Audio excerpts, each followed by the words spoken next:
Good afternoon, everyone. Welcome to the July CPOC committee meeting. The first item of business, do we have any public speakers? No, we do not. That's great. Approval of the minutes from our June 25th, 2012 meeting. So moved. Seconded. Any questions, comments? All in favor say aye. Aye. Motion carries. Committee work plan. Hillary, do we have any alterations to the committee work plan? Just one small one. We had anticipated a presentation on the West End Station rehab project, which has been deferred. The project is still going some internal reviews, and we'll be back to you soon with that presentation. Okay. Most of today will be taken up with issues of New York City Transit, and with that, I'd like to turn it over to Mark Beanstalk for a presentation first on the Integrated Service Information and Management System, or ISM, on the B Division. Good afternoon. My name is Mark Beanstalk. I'm the Program Officer for Systems and Security at New York City Transit. Several months ago, I told you of the efforts underway to provide train arrival information to service management personnel and our customers. This afternoon, I would like to update you on the status of that effort.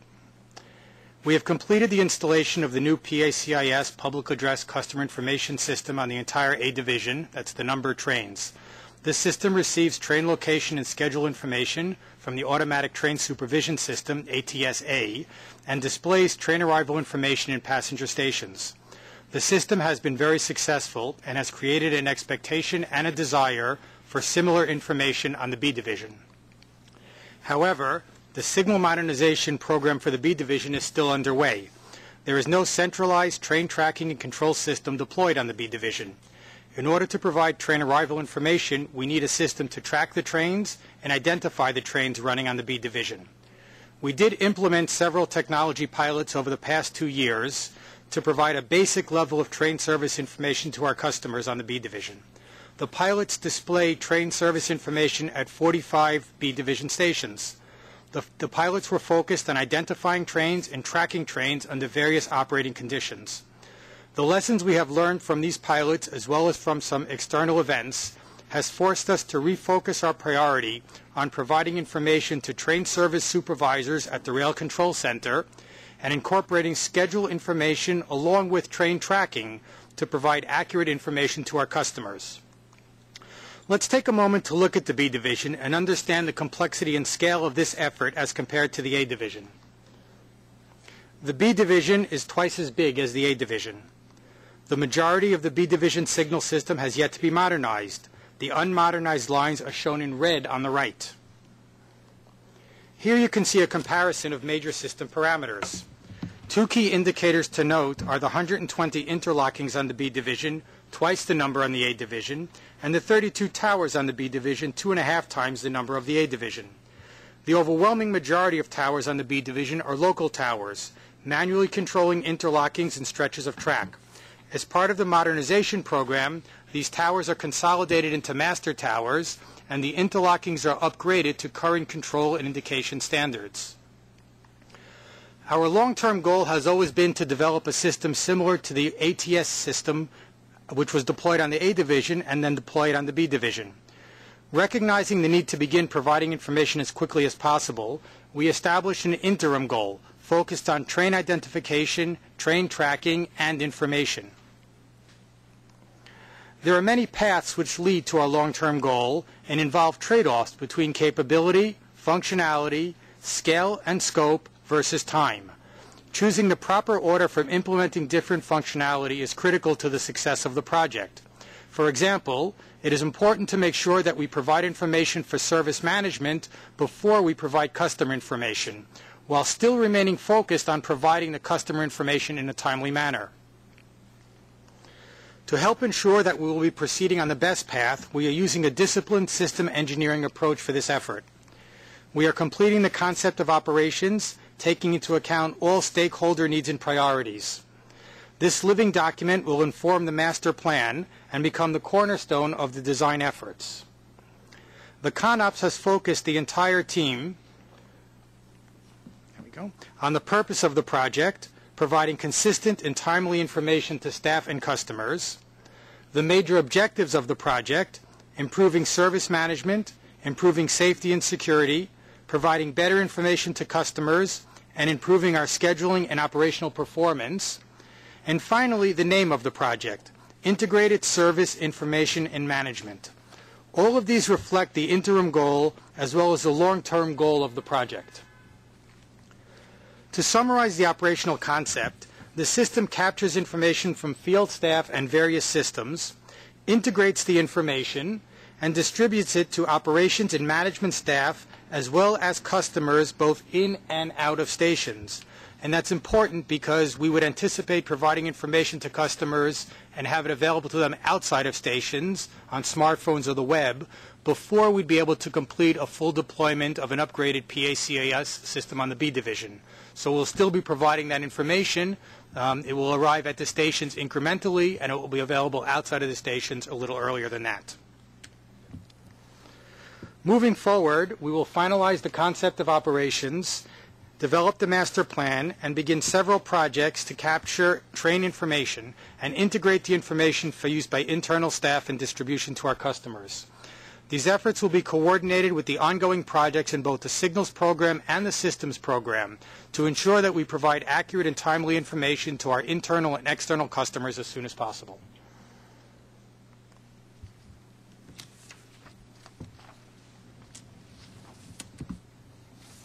Any questions? Just a comment, Mark. Right now on the B division, we have a voice telling us the next local station is 2 stations or train is 2 stations or what have you. Don't we have the technology today to know whether a train originated hypothetically at 207th and Broadway or 205th Street in the Bronx, and to use that to let a customer know whether it's a D or an A that's coming? Don't we have that at least now? That's one of the scopes of work here that we're actually going to do, is to automate the process of registering trains when they leave terminals and keeping the train identification in an automated process all the way down the line. Right now, there's a manual process, and it's all the information that is kept in certain locations is not easily distributed to the dedicated announcer, for example, who's making those announcements that the train is 1 or 2 stations away.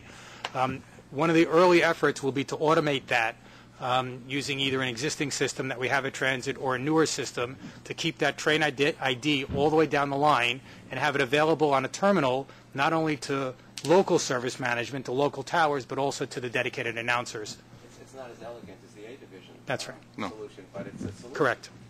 Right. It's one of those tasks that were in the previous slide. Right. Are there any other questions?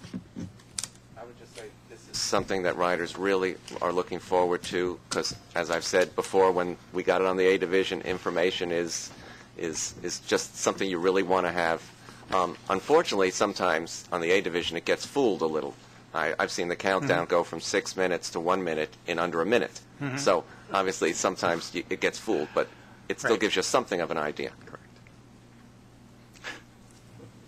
You can't win. Yeah, right. I know. It was the right direction, at least. All right. Mark, on this System and Securities Division presentation? Sure. Lights?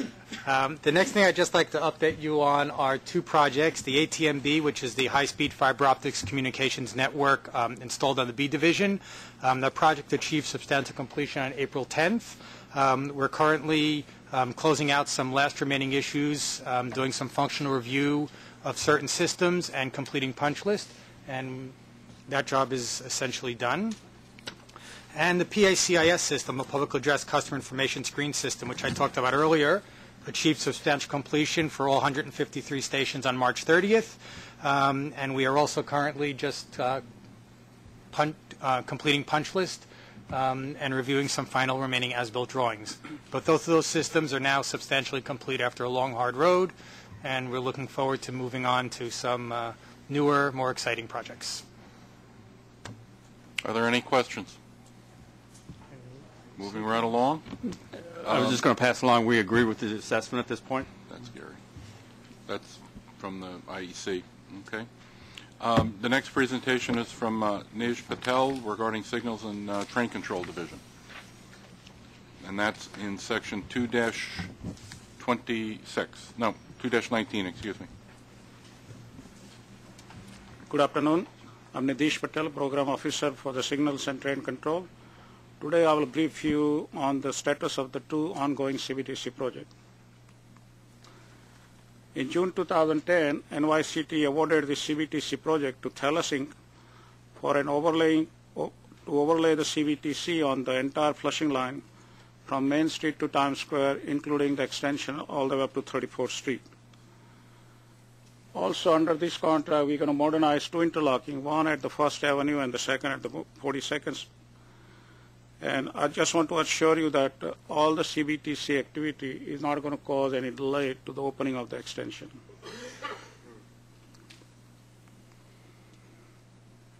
The CBTC project on the Flushing line made an overall satisfactory progress since my last report and remained within schedule and budget.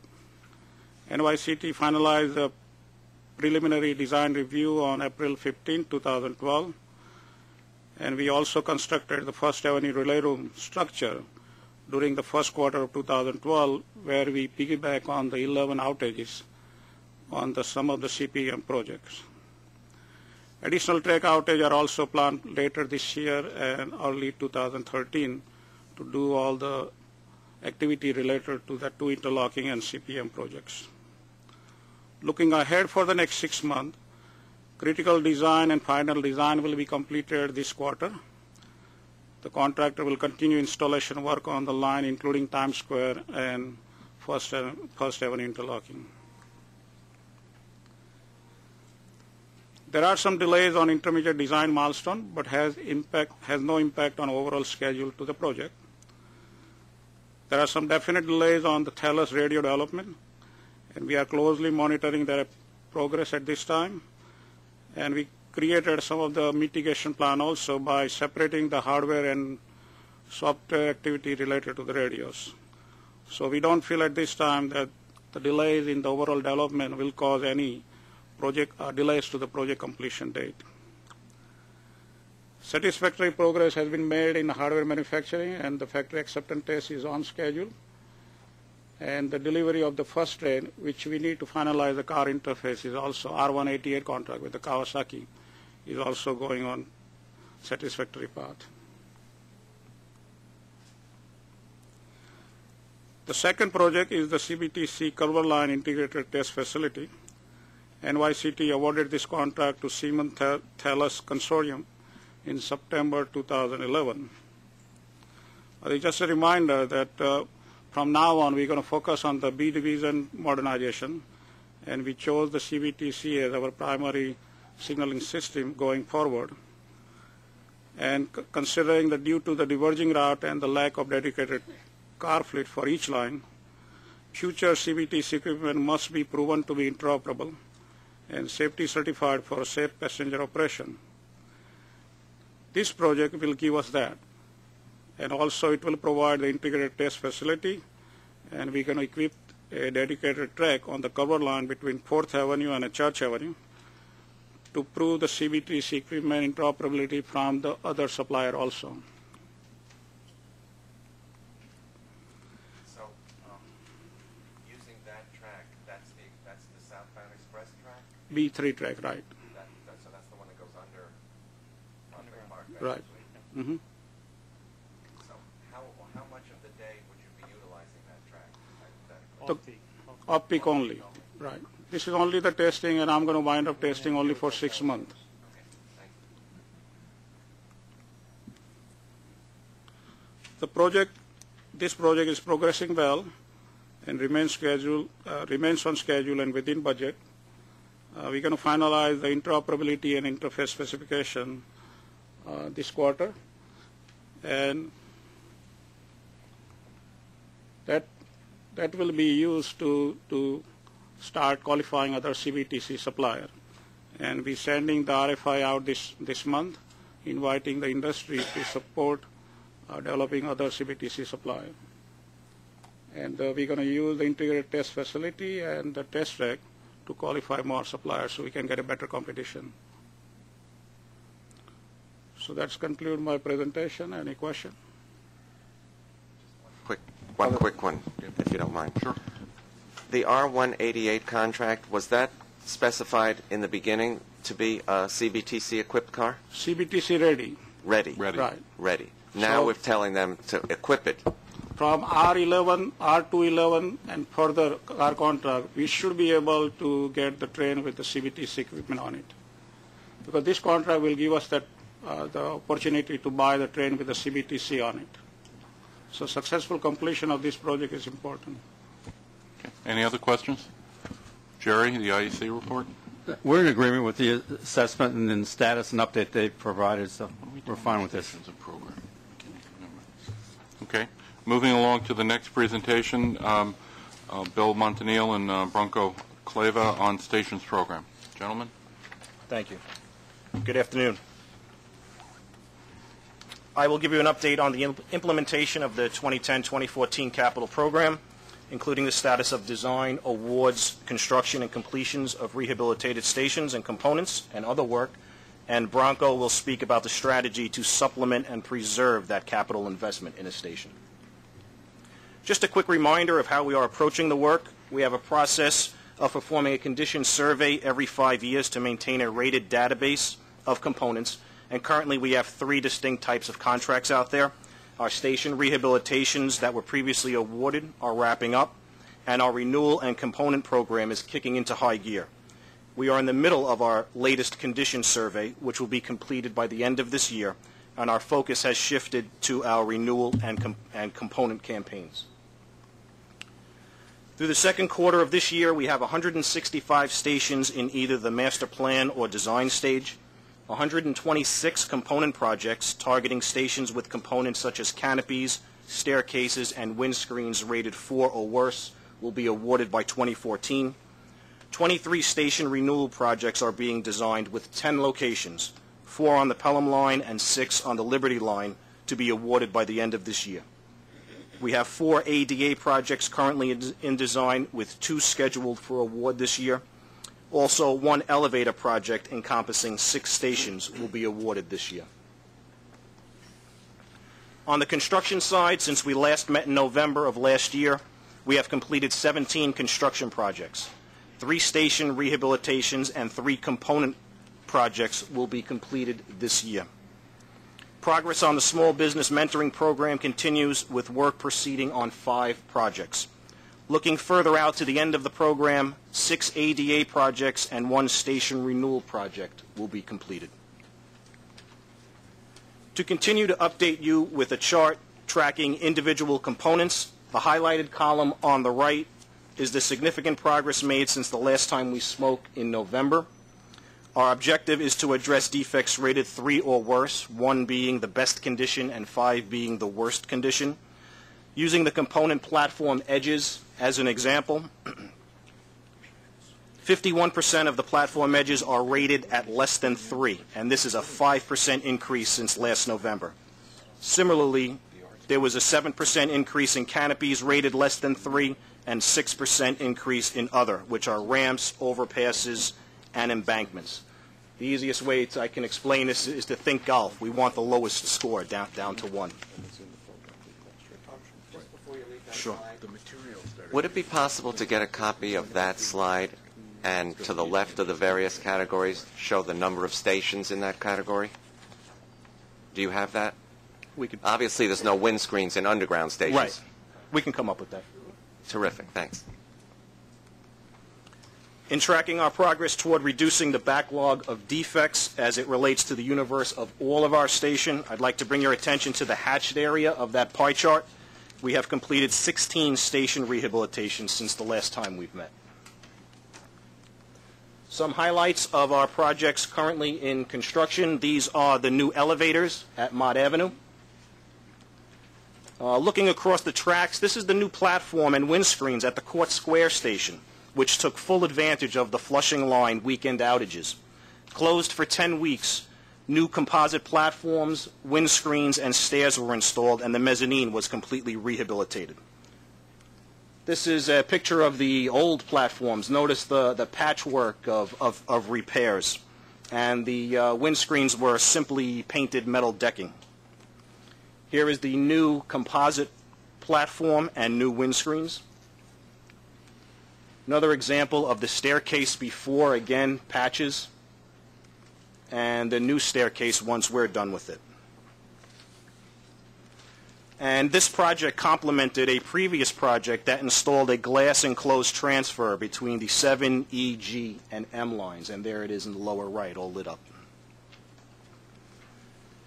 This is the newly reconstructed control house at the Neck Road station, and the historic facade at the East 180th Street station.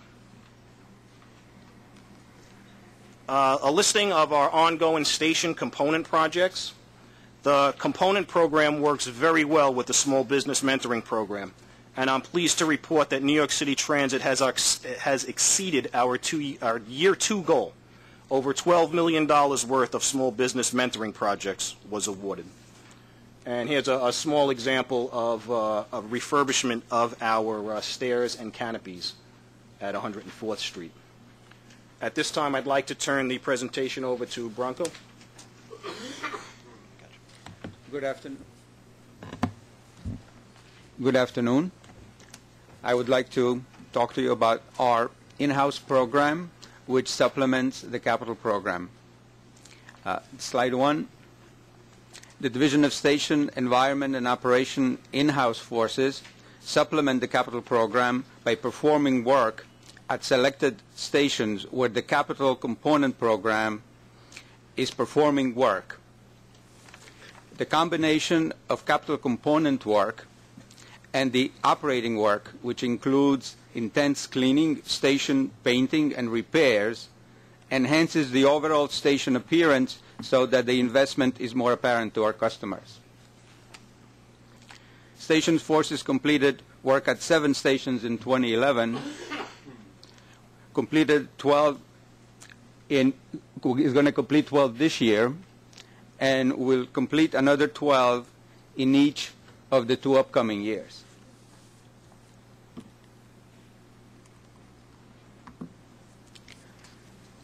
The Enhanced Station Cleaning and Maintenance Program delivers a higher standard of cleanliness and addresses repairs more quickly at selected major station complexes and newly rehabilitated stations. The level of cleaning and maintenance at these stations is about 2.5 times greater than that at the average station that is not in the program.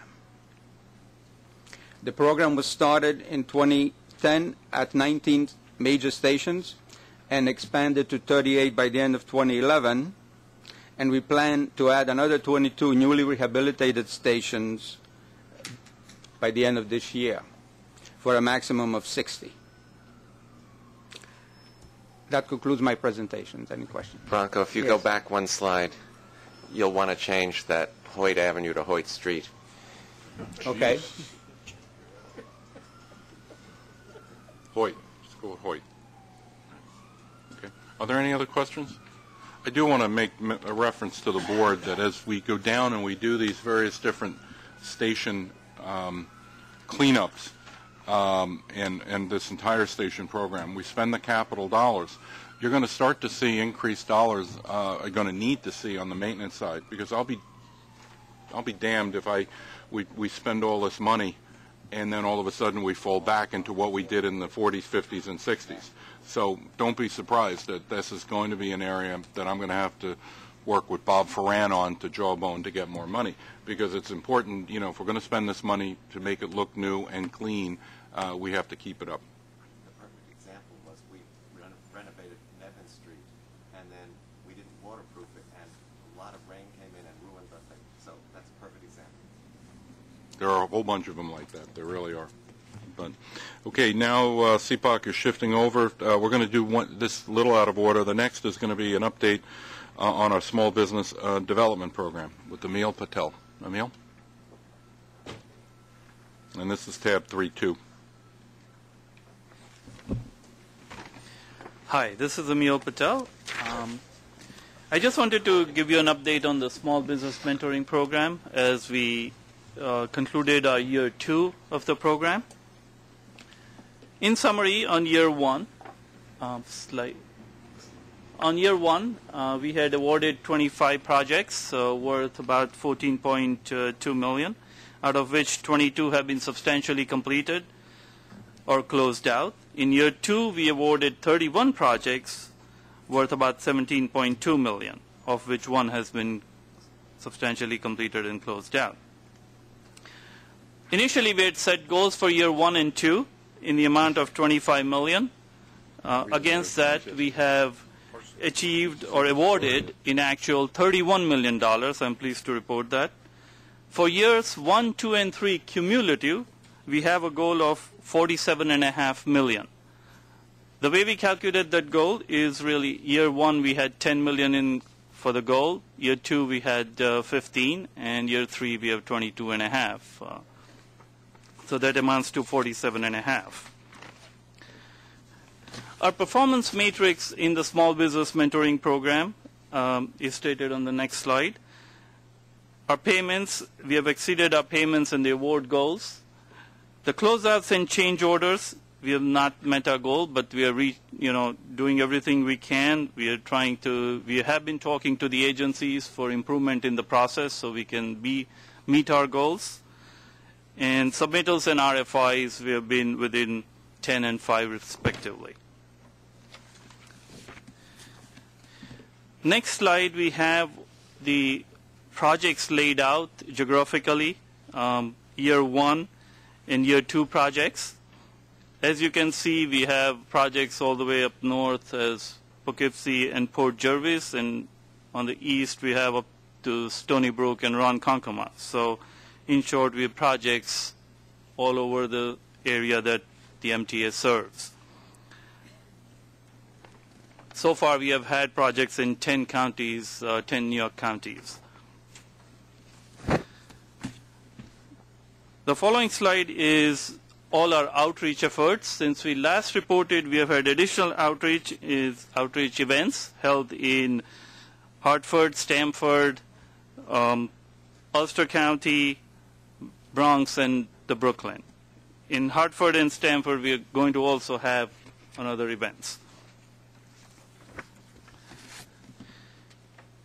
This slide shows the total number of pre-qualified firms to date, which is 157. As you can see, the MBEs are 108, the WBEs are 20, and DBEs 42. The reason they add up more than 157 is because there is cross-certification, so one needs to make a note of that.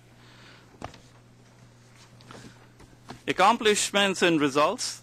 As I mentioned earlier, our year 1 goal was $10 million, against which we awarded 25 projects worth $14.2 million, out of which 19 were awarded to MWDBE firms, totaling to $11.1 million. In year 2, our goal was $15 million, against which we awarded 31 projects for $17.24 million, out of which 23 were awarded to MWDBE firms, which amounted to $13.3 million. We believe that it is better to engage these smaller contractors with prime bidding opportunities rather than have them work as subcontractors to the larger prime firms, because then they are always controlled by those larger firms. Here they can control their own destiny. Small business mentoring program does bring added value. As you can see, that the 56 projects we've awarded, the engineer's estimate was $34.2 million. Our total bid amounts to $30.7 million, realizing a savings of $3.5 million. Now, out of the 56 projects, 39 projects where their bids came in below the engineer's estimate. One needs to note that this savings is part of a larger savings which funds the current capital program.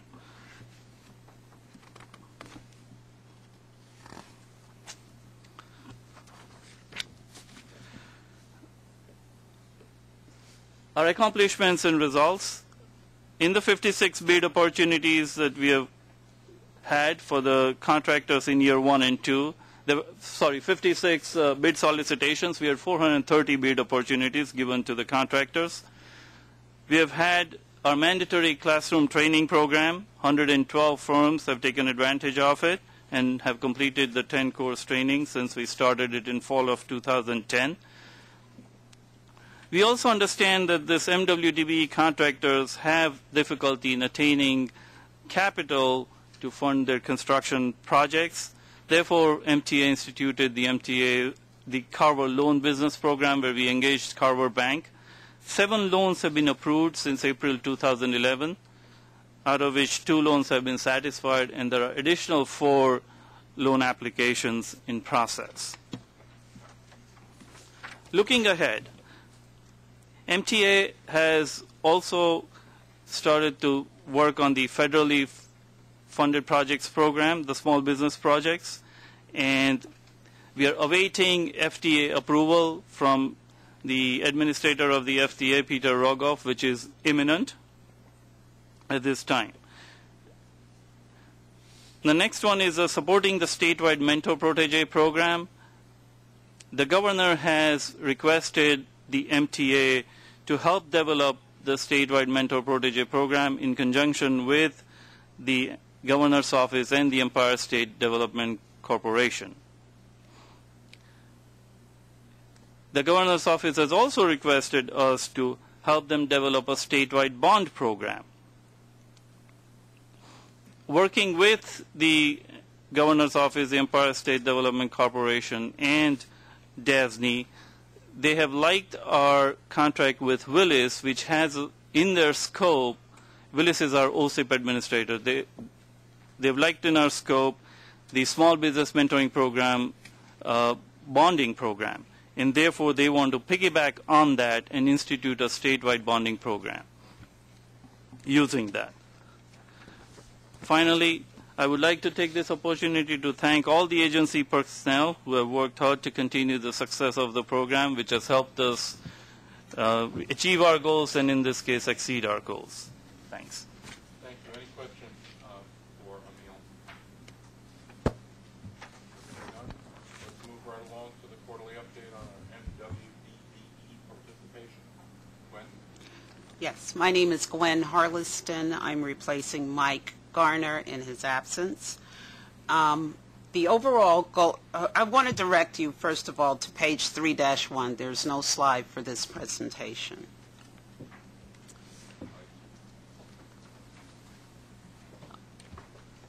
On page 3-1, we have our overall CPOC goal achievement as of second quarter 2012. DBE,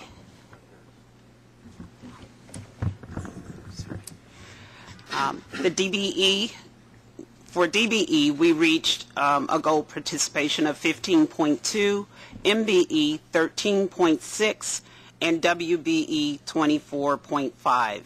We are currently exceeding the MBE and WBE goals established for MTA, which are 10% MBE and 10% WBE. While the DBE goal of 15.2% is slightly below the MTA's 17% goal, DBE participation is trending upward.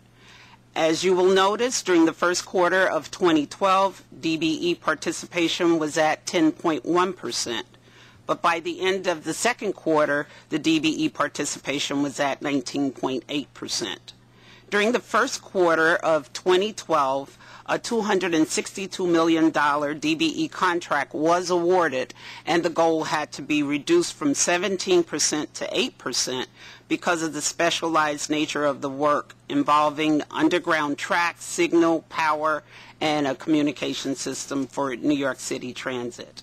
However, during the second quarter, a DBE capital construction contract totaling $326 million was awarded to EE Cruz Tully, a joint venture, and a 20% goal was established on that contract, of which $28.9 million was awarded to 17 certified New York State MWBEs. MBE and WBE participation has increased as a result of New York State crediting MTA for awards made to MWBEs working on federally funded contracts, and as a result of MTA's Small Business Mentoring Program.